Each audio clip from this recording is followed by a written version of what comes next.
안녕하세요. 김도경 목사입니다. 하나님께서 새로운 한 주를 허락해 주셨습니다. 이번 한 주도 우리 주님과 동행하며 승리하셨으면 좋겠습니다. 자, 오늘 우리가 나눌 말씀은 잠언서 5장 1절로 14절입니다. 잠언서 5장 1절로 14절 제가 읽겠습니다. 내 아들아, 내 지혜에 주의하며 내 명철에 내 귀를 기울여서 근신을 지키며 내 입술로 지식을 지키도록 하라. 대저 음녀의 입술은 꿀을 떨어뜨리며 그의 입은 기름보다 미끄러우나 나중은 쑥같이 쓰고 두날 가진 칼같이 날카로우며 그의 발은 사지로 내려가며 그의 걸음은 수올로 나아가나니 그는 생명이 평탄한 길을 찾지 못하며 자기 길이 든든하지 못하여도 그것을 깨닫지 못하느니라. 그런즉 아들들아, 나에게 들으며 내 입의 말을 버리지 말고 내 길을 그에게서 멀리하라. 그의 집 문에도 가까이 가지 말라. 두렵건대 내 존영이 남에게 잃어버리게 되며 내 수완이 잔인한 자에게 빼앗기게 될까 하노라. 두렵건대 타인이 내 재물로 충족하게 되며 내 수고한 것이 외인의 집에 있게 될까 하노라. 두렵건대 마지막에 이르러 내 몸, 내 육체가 쇠약할 때에 내가 한탄하여 말하기를 내가 어찌하여 훈계를 싫어하며 내 마음이 꾸지람을 가벼이 여기고 내 선생의 목소리를 청종하지 아니하며 나를 가르치는 이에게 귀를 기울이지 아니하였던고. 많은 무리들이 모인 중에서 큰 악에 빠지게 되었노라 하게 될까 염려하노라. 아멘. 하나님의 말씀입니다. 오늘은 이 말씀을 통해서 주에 빠지지 않는 비결이란 제목으로 은혜를 나누겠습니다. 혹시 여러분들은 죄의 유혹을 이길 사람이 있다라고 생각을 하십니까? 죄의 유혹을 이길 사람이 있다. 한 사람도 없습니다. 아무리 고결한 성품을 가진 도덕군자라 하더라도 스스로의 힘만으로 죄의 유혹을 이길 수는 없겠죠. 만약에 이길 수 있다라고 생각을 한다면 그것이 바로 교만입니다.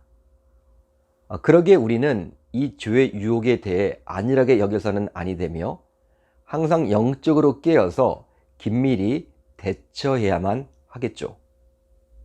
그렇다면 우리 모두 죄 많은 세상에서 넘어지지 않기 위해서라도 이 죄에 대해서 알아야만 할 텐데요. 우선 죄는 음료와도 같은 존재입니다.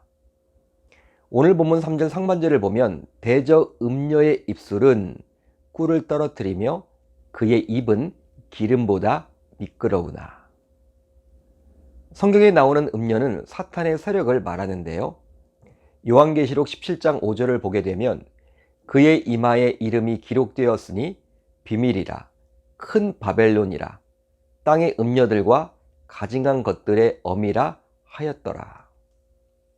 비밀, 큰 바벨론, 땅의 음녀들, 가증한 것들의 어미 모두 주님 다시 오실 날의 심판을 받게 되어 있습니다. 그러기에 성경에서 음녀는 사탄이요 죄의 상징과도 같은 것이라 할 수 있죠. 그렇다면 왜 죄의 상징과도 같을까요? 바로 죄의 특징이 음녀와 너무나도 닮았기 때문입니다. 실제로 아름다운 여인이 작정하고 유혹하면 남자들은 거부하기 힘들듯이 역시 죄도 끌리는 맛이 있기에 거부하기가 참 쉽지 않아요. 이 본문에서 말하는 죄는 모든 죄의 대표격이라 할 수 있는 음란죄를 말하는데요. 하나님과 그의 자녀인 우리는 언약관계로 맺어져 있습니다. 그런데 이 언약관계는 바로 결혼관계와 같다고 할 수도 있겠죠. 여러분, 결혼이란 것은 어느 한쪽에서 일방적으로 관심을 가진다고 해서 유지되는 것이 아니라 부부가 모두 그 결혼에 대해서 우선순위를 가지고 관심을 가지고 서로에 대해서 지킬 도리를 다해야만 유지될 수가 있습니다. 따라서 하나님과 우리 사이에 맺어진 언약 관계도 마찬가지겠죠. 물론 하나님이 우리를 택하사 자녀로 삼아 주셨지만 이제 하나님의 자녀로서 우리도 그 하나님의 말씀대로 살아가야 할 의무가 있는 거예요. 그런데 우리가 오직 하나님만이 아니라 세상에 한쪽 눈이 팔려서 살아간다면 이것이 바로 음란죄를 짓는 것이라 볼 수도 있겠죠. 그러기에 잠언 기자가 말하는 음녀는 올바른 길에서 벗어나 죄를 짓게 만드는 모든 것을 말한다 라고 볼 수 있습니다. 다음으로 죄의 속성은 음녀의 외적인 모습과도 같습니다. 오늘 본문 3절을 보시면 대저 음녀의 입술은 꿀을 떨어뜨리며 그의 입은 기름보다 미끄러우나. 꿀은 달콤함을 상징하는데요. 마찬가지로 죄는 꿀처럼 달콤합니다. 따라서 죄의 유혹에 빠지게 되면 그 달콤함 때문에 헤어나오기가 참 쉽지 않죠. 쉽게 한번 설명을 해보면 달콤한 초콜릿을 한두 개 먹다 보면 어느 순간 초콜릿 한 상자를 모두 먹게 되는 것과 마찬가지예요. 또 죄는 기름보다 더 미끄러운데요. 그러기에 죄에 빠지게 되면 이리 핑계 저리 핑계를 대면서 자신의 잘못을 쉽게 인정하지 않게 되는 것이죠. 여러분, 그렇다면 이런 겉으로 보여지는 달콤하고 매끄러운 모습 뒷면에 있는 음녀의 실제적인 모습은 어떠할까요? 즉 죄에 감추어진 실체는 어떻습니까? 바로 쑥같이 쓰고 두날을 가진 칼과 같이 날카롭습니다. 5장 4절을 보면 이렇게 나와 있죠.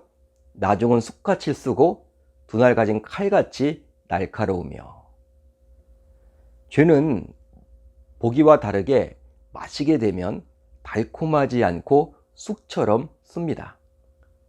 또 실제로는 매끄럽지 않고 만지기만 해도 상처를 입을 정도로 두날 가진 칼처럼 날카롭죠.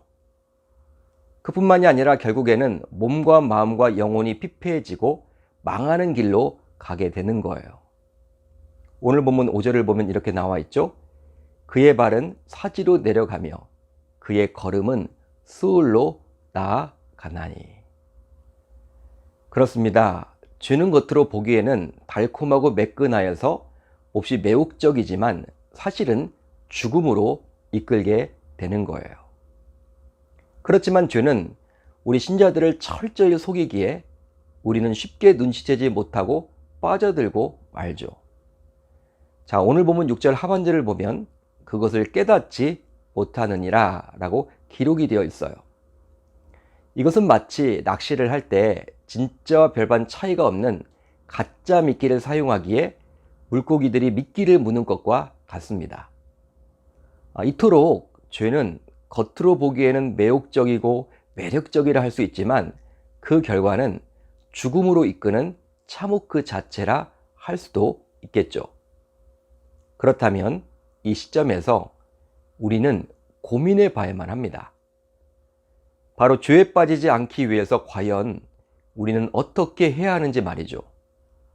이것에 대해서 잠언 기자는 오늘 본문 8절에서 다음과 같이 말씀해 줍니다. 내 길을 그에게서 멀리하라. 그의 집 문에도 가까이 가지 말라. 죄를 피하고 가까이 하지 말라고 잠언 기자는 저와 여러분들에게 권면해 주죠. 그 이유는 애매하게 있다 보면 죄에 넘어가기 때문입니다. 요셉이 바로 그리 살았었는데요. 주인인 보디발의 아내가 요셉을 볼 때마다 동침하자고 자꾸 유혹을 하니 요셉은 보디발의 아내와 단둘이 있을 상황을 만들지 않았습니다. 바로 자기 자신도 스스로 자신할 수가 없다라고 여겼기 때문이죠. 실제로 요셉은 형들에 의해서 은 20에 팔려왔기에 애굽인 타지에서 얼마나 외롭게 지냈겠습니까? 이런 상황이다 보니 여인이 유혹해 오면 아무리 요셉이라 해도 넘어갈 수밖에 없겠죠. 그러기에 요셉은 단둘이 있을 상황을 아예 만들지 않았어요.